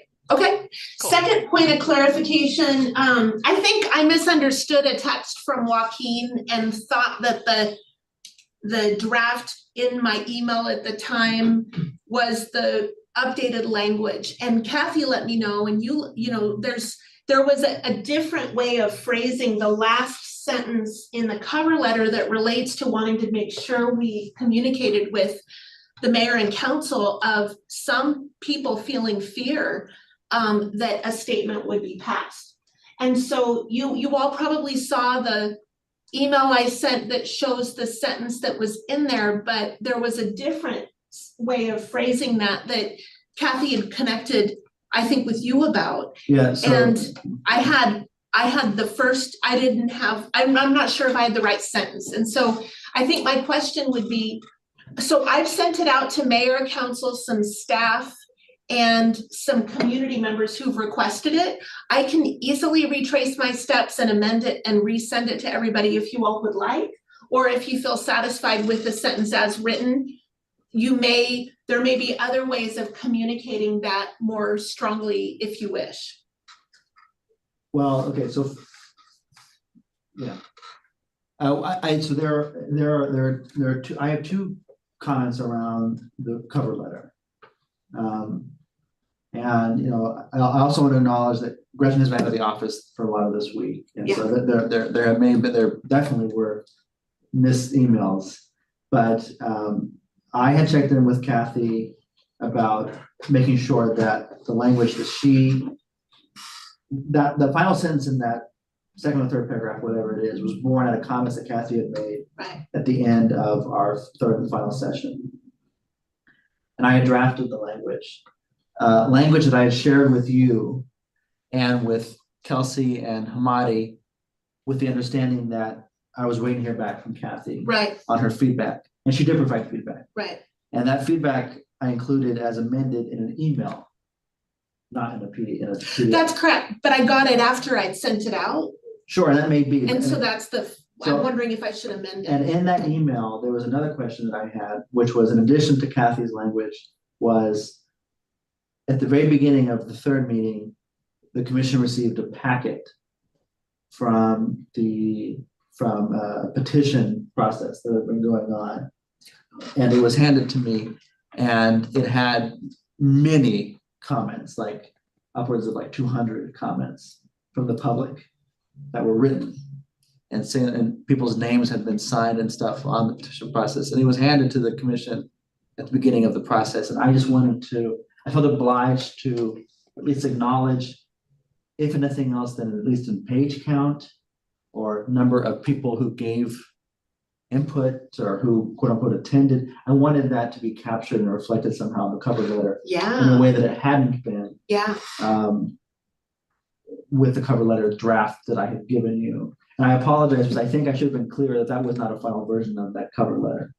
In fact, it even is I think it said the version draft or something like that. It wasn't quite a cover letter. So I apologize for misunderstanding that. But those were two items that I'd like to discuss about the cover letter at least. And I apologize for misunderstanding that. And if the commission would like, we could edit the cover letter as discussed and send out a new version of the cover letter. But do know that the existing cover letter has already gone out the door. Okay. So you do need to know that. Mayor has it, council has it, some community members have it. So I want you to be aware, but I'd be happy to correct that or send an update or And something. did however you also wanna get the do it. language that I gave for the resolution as well? I had provided language to the resolution. Yeah, well, maybe you and I need to sit down and Yeah, make sure. I think so. Kelsey and Marty were also on those emails, so. You all saw what I sent out, I worked from, you had sent it late last week. And then clarified in a text early this week, and I worked from that, also referring to my own notes as well as Lisa and Robert had emailed me phrases, and I double checked that it was all aligned, and then that's what I sent out yesterday morning. But I'd be, again, happy to amend anything if you'd like something fixed, but what you've got in your email from me yesterday morning reflects what's been sent to mayor, council, etc., community members. And yes, I did, I used your stuff. Yeah, Kathy, go ahead, I'm sorry. Okay, I have two questions based on what Joaquin just said. I don't think I got a copy of the packet you're referring to that had more than 200 names. And I think it's important, if we're going to acknowledge that the whole commission has seen that. It may have just gone to you in the meeting, but I'd like to have a copy. And I'm not sure, were there changes? It sounds like maybe there were changes to the resolution or after the meeting, or am I misunderstanding? No, I was, Joaquin was wonderful on the second page of the resolution to capture what he heard in the meeting that you all voted on. And so, and that was great because it was a second set of eyes, because I also had worked hard during the meeting to capture all of your edits and discussions. And so I had Joaquin's understanding and I had my understanding, and they did align. As well as, I think on the second page, Robert had sent me a phrase of how he understood and it aligned. So I'm like, okay, that's good. And then on the first page of the resolution, which was the whereases, I had an email from Lisa that helped me with the phrasing, which matched my notes. And then I used my notes from the meeting. And that's how I got to the document. But what it did not, but the cover letter did not contain like the exact, the phrasing of the statement that you'd made, Kathy. I think you and Joaquin were continuing to discuss how to phrase that. And I went with the way that you see it. You saw it yesterday, and I didn't realize that you'd gotten the 200 things, but I appreciate your point because we could be referencing that. Also, I want to acknowledge, I know we're going past 8, so I don't know if folks want to hang in a minute or point of order on the time, but I wanted to acknowledge that. But I just needed a little direction on if you wanted me to send anything new out. Yeah. Regarding the cover letter, I would like that one sentence to change. I think the current wording is not the same. And based on what I said with the public members there, I feel it's important that it reflect that. So that's my position, is that I think it should be amended so that the council has that wording. And then we could also amend the cover letter to add in the 200 pieces of input, but we need to make sure to get that to the commission as well, so that you all can have it. Yeah. That one young lady walked up at the beginning and put it on the desk in front of you. Yeah. And she had additional copies. And then she was reading it out at the public comment as well. And she said she could send out additional copies of the full petition. That's right. But I think that she maybe only brought 2, one for herself and one that she presented. I don't have it.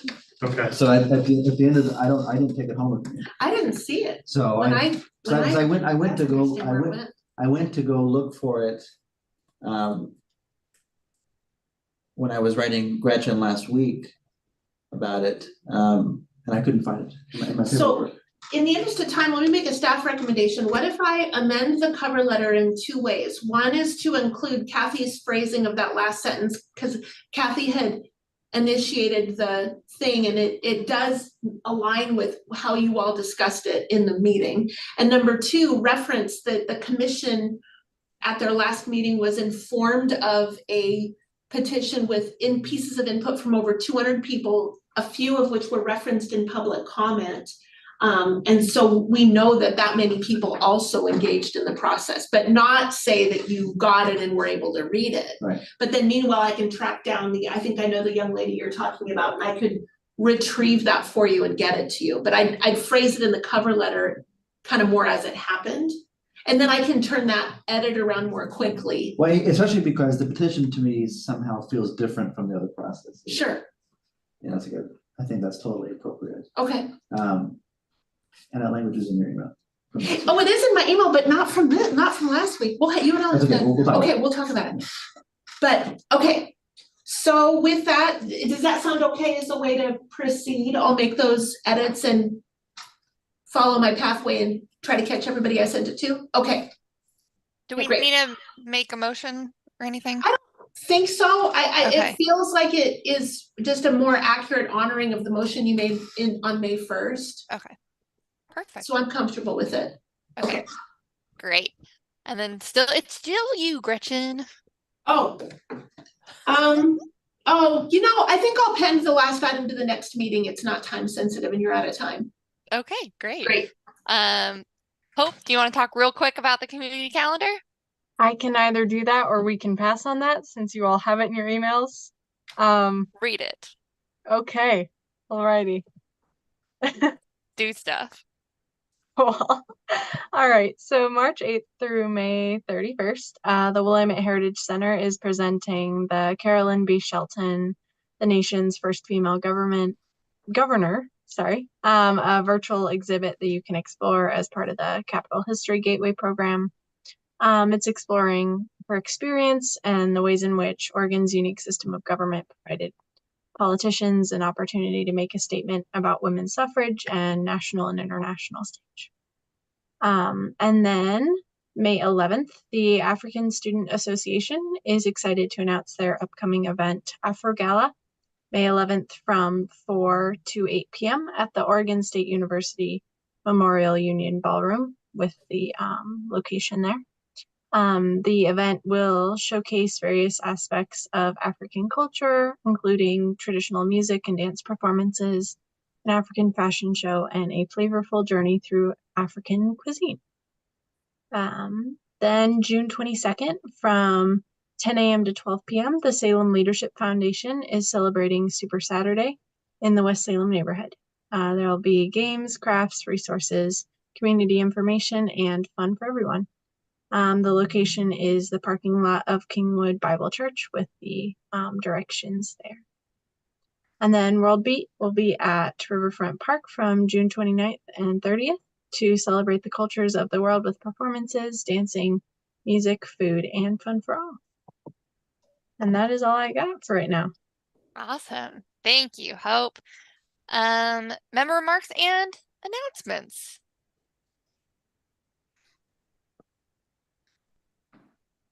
All right. I just want to echo what Joaquin said earlier.